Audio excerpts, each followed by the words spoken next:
The histogram is one of the most popular in-camera exposure tools. However, it's also one of the least effective exposure tools that you can use for video. In this video, I'm going to show you why the histogram is your worst enemy.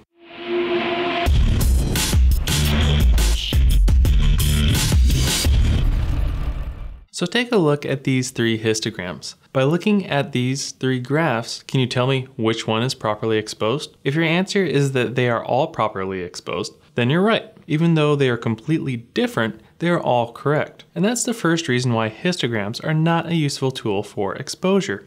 They tell you how many pixels fall along the luminance range, but not anything specific about those pixels, like if that's really where those pixels should be falling or not.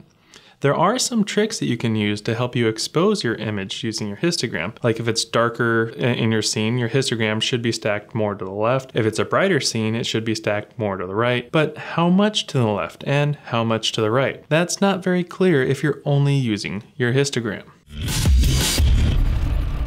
An even bigger problem with histograms is that if it's the only tool you use to expose your image, you'll end up with images that shift in exposure from shot to shot. There's a popular practice, especially with RAW cameras, to use the histogram to help you expose to the right. What that means is that you are allowing more light into your sensor, which is a good thing as your images will be cleaner. However, it's a bad thing because your exposure is now going to change from shot to shot as you expose to the right. A wide shot will typically have more content in it, which means a greater contrast range and more highlights.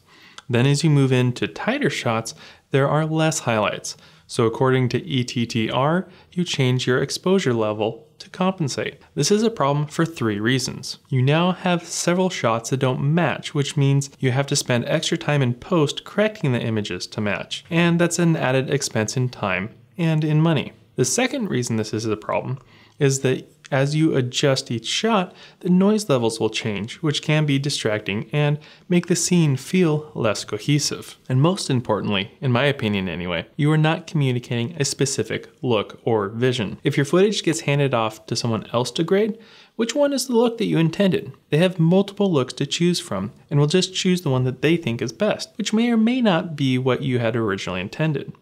To be a strong visual storyteller, cinematographer, or filmmaker, you need to have a clear vision, and you can't do that if your exposure and the look of your images are changing every time you change to a different shot.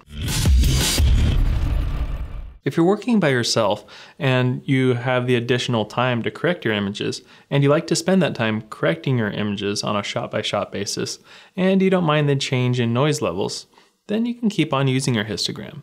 If, on the other hand, you need to hand your work off to someone else, you need to deliver reliable, consistent results, or you want to spend less time fixing your images and more time on the story or on finessing your images, then I'd encourage you to look at using other exposure tools like the waveform, false color, or possibly even a light meter.